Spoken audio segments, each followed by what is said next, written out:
Test 1. You will hear a number of different recordings and you'll have to answer questions on what you hear. There'll be time for you to read the instructions and questions, and you'll have a chance to check your work. All the recordings will be played once only. The test is in 4 sections. At the end of the test, you'll be given 10 minutes to transfer your answers to an answer sheet. Now turn to Section 1. Section 1.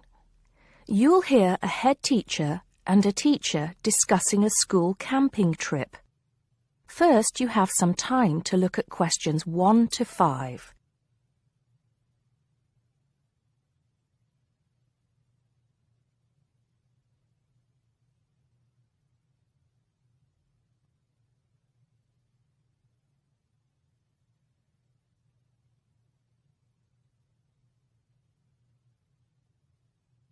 You'll see that there is an example which has been done for you.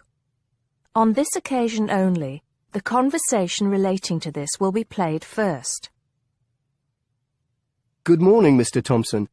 Can I speak to you for a moment? Of course, Jamie. Come in. Have a seat. I've just finished looking through the reports for this term. It looks like the pupils are doing very well. Mr. Thompson says he's just finished looking through the reports, so B has been circled. Now we shall begin. You should answer the questions as you listen because you will not hear the recording a second time. Listen carefully and answer questions 1 to 5.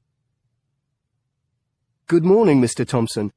Can I speak to you for a moment? Of course, Jamie. Come in. Have a seat. I've just finished looking through the reports for this term.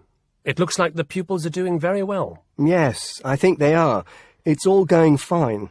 So, Jamie, what's on your mind? Well, I've been thinking about next month's camping trip, the one for Year 10. Yes, we've got it scheduled for the 23rd to the 26th, if I'm not mistaken. Actually, I think it's the 24th to the 27th. Let's just check. Oh, right. Yes, you're right. So... Well, I've been thinking about how we might possibly make this year's event even better than last year's. Not that last year's wasn't great, but... Suggestions for improvement are always welcome, Jamie. So, what have you been thinking about? Well, to tell the truth, I wasn't completely happy with the camp we used last year. It was rather small, and I didn't feel that the grounds were particularly well kept. Go on. I did some searching, and I think I found the perfect spot. It's called Shepton Meadows, and... Is that the campsite in the Lake District? No, actually it's just outside Carlisle. It's a huge site, and it's on a lovely lake, Lake Brant, I believe it's called. Half the site is forested, and the rest, the actual camping area, is grassy. For kids that rarely get to see anything more than concrete, it's ideal. And the facilities are amazing. There's a basketball court, a large pool, and a football pitch.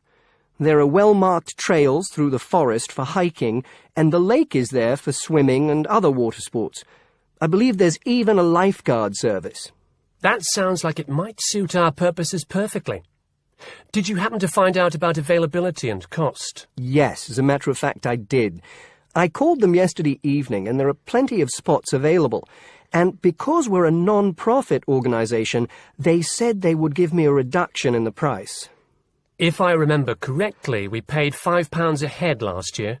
Yes, per night, right? Yes, each child paid £10 for the 2 nights. Well, at this campsite, it's only £4 per night. And they told me that if we had over 50 children, which we do, they could give us a further 10% off. That's very reasonable, isn't it? Well, from what you've told me, I think we should probably go ahead and book. Excellent. I'm sure the children will love it. I'm sure they will. Before you hear the rest of the conversation, you have some time to look at questions 6 to 10.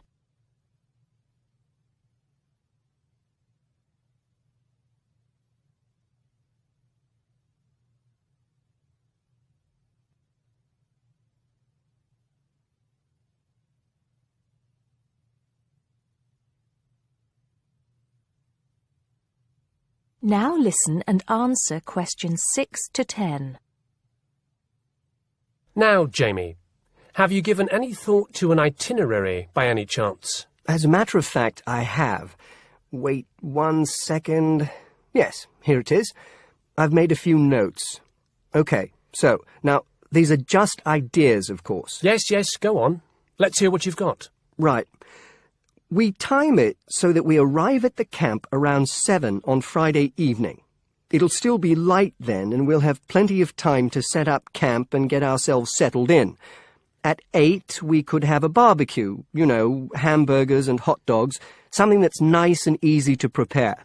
And that children love. Yes. Then, lights out would be at 9:30, so the children will get a good night's sleep and be up bright and early at 7 on Saturday morning. Breakfast would be at 7:30, an hour's hiking from 8 till 9, and then a couple of hours at the lake. That would take us up to 11. I think that an hour of free time would then be in order. Let them have a chance to explore a bit on their own, you know? Yes, great idea. And then? Let's see, a picnic lunch at 12, and then sports in the afternoon till 4. Another swim until 5, and then supper. After clean-up, around 6:30, we could have a talk-back session, where the children get a chance to discuss their day and anything else they might have on their minds. Then a campfire and sing-along at 8, back to the tents at 9:30, and, well, that takes care of Saturday. Excellent. That would certainly keep them busy. What about Sunday? Sunday, right. As on Saturday, same wake-up and breakfast times, and then I thought we could go on a bit of a day trip. There are some caves about an hour's walk from the camp, which I thought the children might find interesting. We could leave at 8, which would mean we'd get to the caves at 9. They could explore for a couple of hours, and we'd head back at 11. 12 o'clock would see us back at the meadows. An hour's swim, and then lunch at 1. Then we could have organized games in the afternoon until supper at 5. It would take us an hour to clean up our sites and pack up. We'd be on the buses at 6 and all set to head back into the city. Well now, you've certainly put a lot of thought into this, Jamie, and it's paid off. I think it sounds wonderful. I can't think of a thing that needs to be changed. Let's go for it. Brilliant. I'll get the itinerary printed up and put it up on the notice board this afternoon. That is the end of section 1. You now have half a minute to check your answers.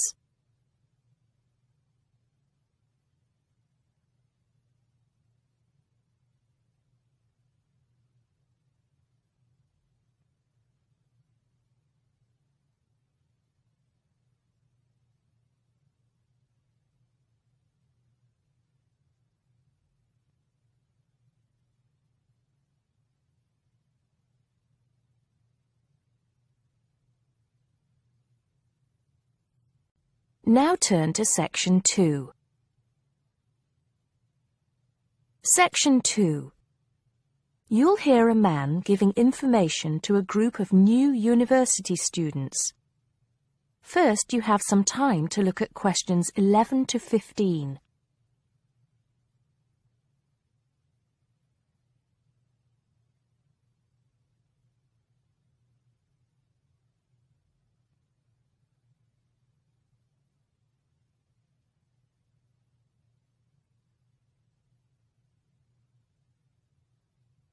Now listen carefully and answer questions 11 to 15.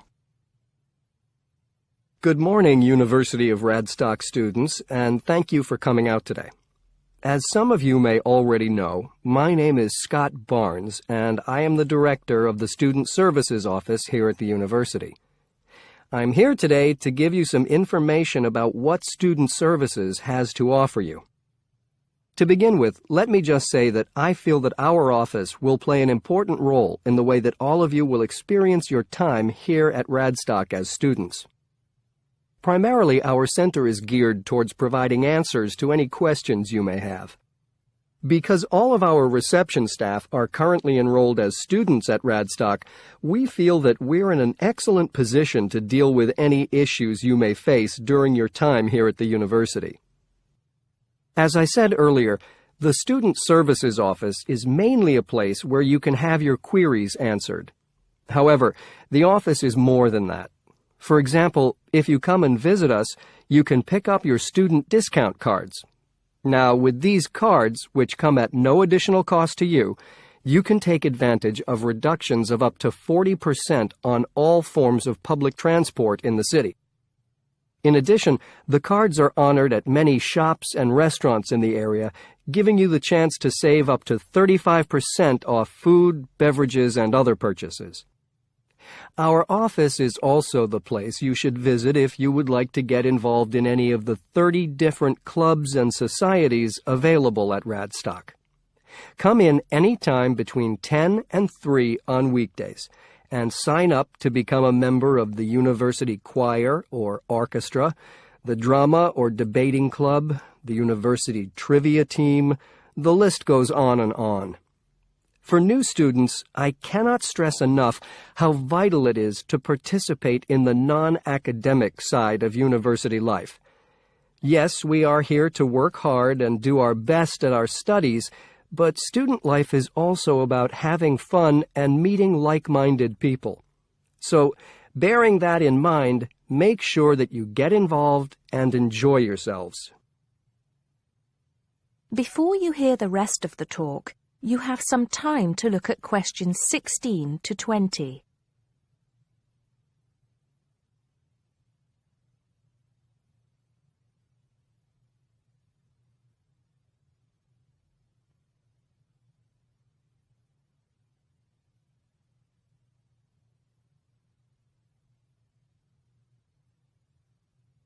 Now listen and answer questions 16 to 20. Moving along, I'd now like to talk to you about another very important service that our office provides, and that is counseling. I'm sure that you are all well aware that there are times in life when things can go wrong and times can get tough. We all have to endure difficult experiences, and these difficulties can be emotional or physical. Whatever the case may be, talking with an experienced counselor can help you through the trying times.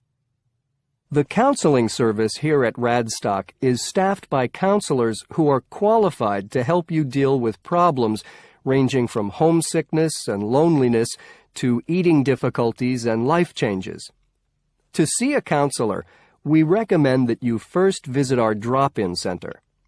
We run drop-in sessions on a daily basis from 9:30 a.m. to 2:30 p.m., and to reserve one of these sessions, you can telephone the counseling service on 121-5648-3907 on the day you wish to visit. Or, if you prefer, you can come into the Student Services Office any time after 8:30 a.m. and complete a booking form. If it should happen that you need to cancel your appointment for the drop-in session, we would request that you contact the counseling service as soon as possible to let them know.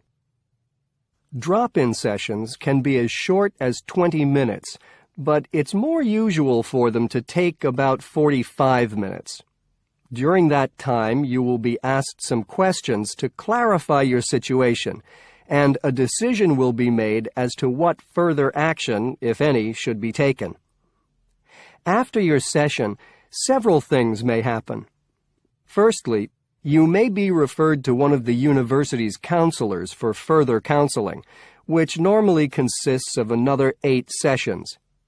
Secondly, you may be asked to visit another source of help within the university. Or, finally, you may be referred to an external organization. Whatever course of action might be taken, you may rest assured that what goes on in these sessions is treated in strict confidence. I'd also like to mention that the counseling service runs numerous workshops on the campus every year. The focus of these workshops tends to be on personal development, and past topics have included motivation, self-identity, and impression management. There is no fee charged for these workshops, and if you require more information, feel free to contact us at stuser@acadia.co.uk. That is the end of Section 2. You now have half a minute to check your answers.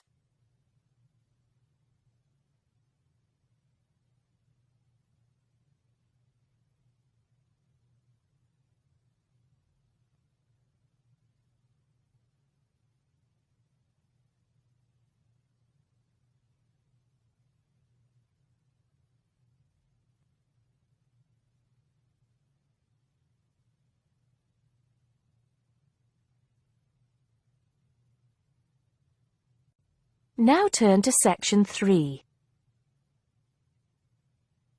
Section 3.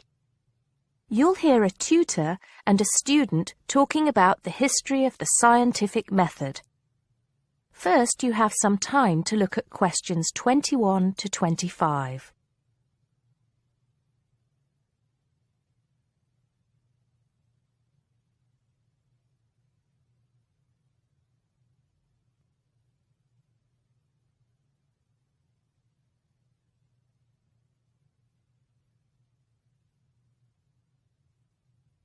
Now listen carefully and answer questions 21 to 25. Hello, Simon. Come in. Take a seat. Now, I wanted to talk to you about your assignment. Yes, the one on the scientific method. That's right. I just wanted to see how you were getting on. Well, I think it's fine. I mean, I haven't done a huge amount of work on it because I've been working on other things. But what I've read so far seems fine. How many of the references that I gave you have you managed to get hold of? Not too many, I'm afraid. It seems that everyone else is working on the same things at the same time. And every time I look, the books are checked out from the library. Right. Well, I think that we can go over the main ground together now. That way, even if you don't manage to go through all the references in detail, you'll still have an overview. What has helped you most so far? I've managed to have a look at 3 of them. I thought that Johnson made some good points, but it was hard to follow the line of her argument. Bradman was simple and straightforward, and I felt as if I got a lot out of that. I wish I could say the same for Whittaker. To be honest, I didn't get very far with that. Okay, that's more or less what I'd expect. So tell me, what have you learned so far about the role of the Egyptians and the Babylonians? Yes. Well, there's evidence that the basic components of the scientific method, examination, diagnosis, treatment, and prognosis, were being used in the early 1600s BC, especially in the treatment of certain illness. Good. Yes, that's right. And the point, of course, is that that represented a considerable advance over relatively simple, non-empirical approaches, which usually attributed anything unknown to the actions of the gods, etc.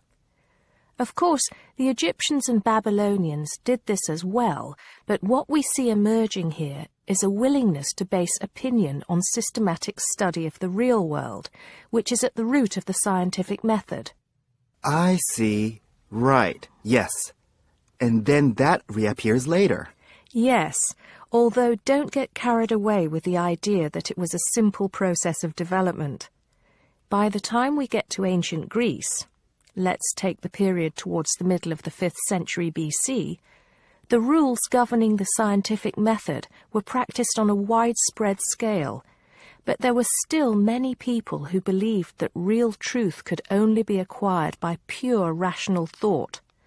Plato, of course, had a great influence on the development of the scientific method during this period. Through his academy. That's right.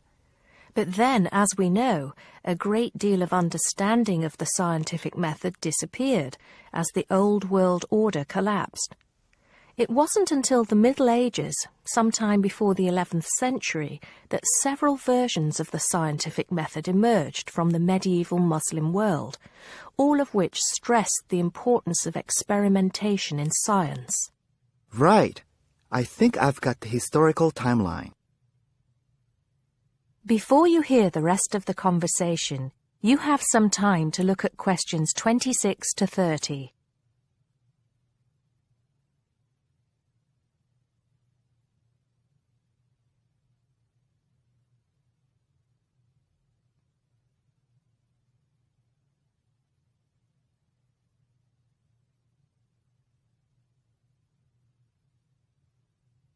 Now listen and answer questions 26 to 30.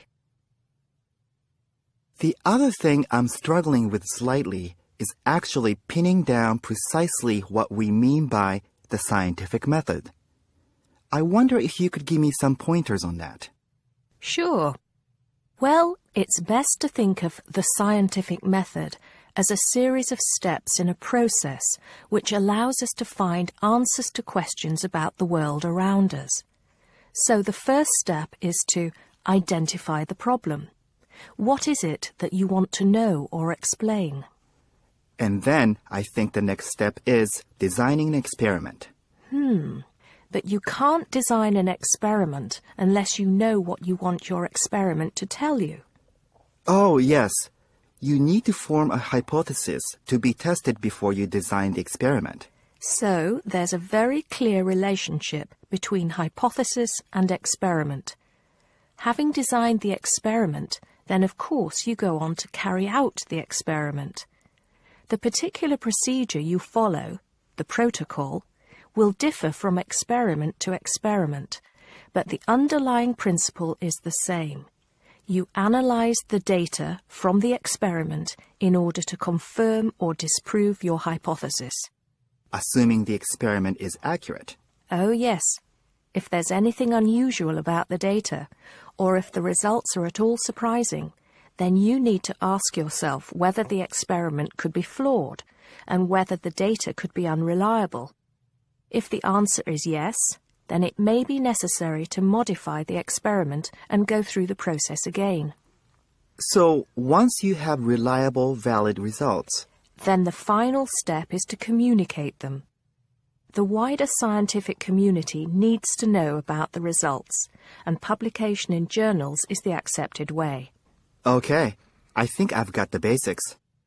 It's going to get more complicated as we begin to look at some people who have criticized the scientific method.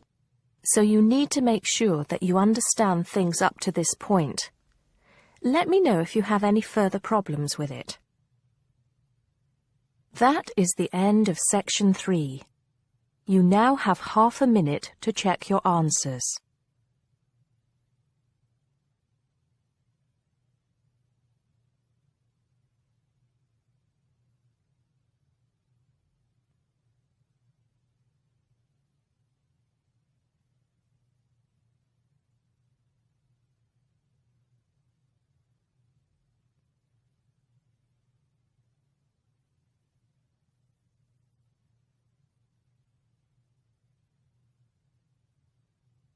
Now turn to Section 4. Section 4. You'll hear a teacher talking about several British art galleries. First, you have some time to look at questions 31 to 33.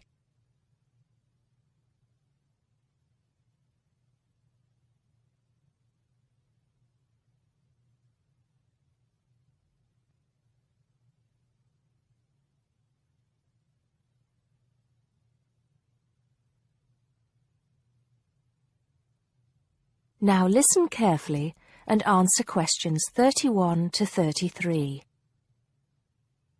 Good afternoon. Welcome to the first class of V100 Art and History.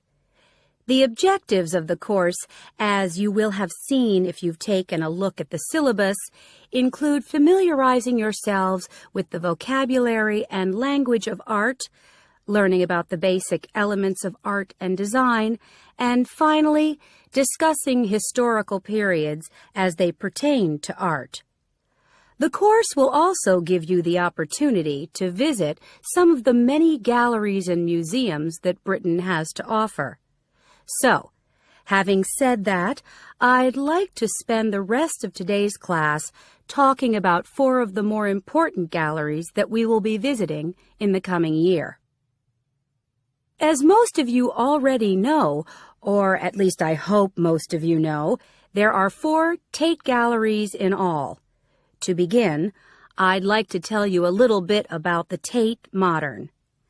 Tate Modern is located in a very busy part of London called the South Bank. It's close to 2 world-renowned tourist attractions, St. Paul's Cathedral and Shakespeare's Globe Theatre. Now, interestingly enough, Tate Modern is housed in what was a power station, built in several stages between 1947 and 1963. It was closed down in 1981 and reopened as a gallery in the year 2000. Tate Modern consists of 5 levels, with the Tate collection being shown on the 3rd and 5th levels. On level 2, the works of contemporary artists are exhibited, while level 4 is used for holding large temporary exhibitions. Since this museum opened, it has become a popular spot for both Londoners and tourists alike. And believe it or not, it doesn't cost anything to get in to see the collection displays. Before you hear the rest of the talk, you have some time to look at questions 34 to 40.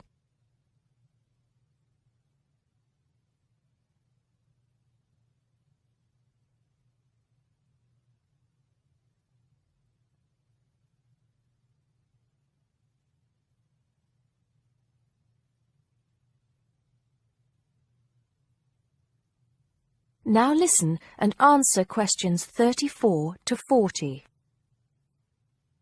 Now, the second gallery I'd like to talk about is Tate St Ives, which is in Cornwall. It was built on the site of a gasworks, and it overlooks Porthmeor Beach. Tate St Ives is housed in a 3-story building that was designed by the architects Evans and Shalliff.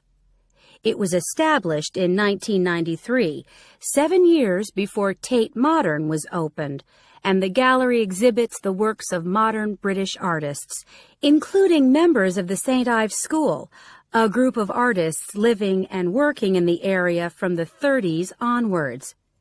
In later lectures, we'll be looking at the work of some of the artists who belong to that group and the ways in which they influenced each other. Okay, am I going too fast for any of you? No? Good. Next, I want to talk about Tate Britain, which is a gorgeous gallery situated right in the heart of Westminster. Tate Britain was the first of the 4 Tate galleries to open, and it was established in 1897.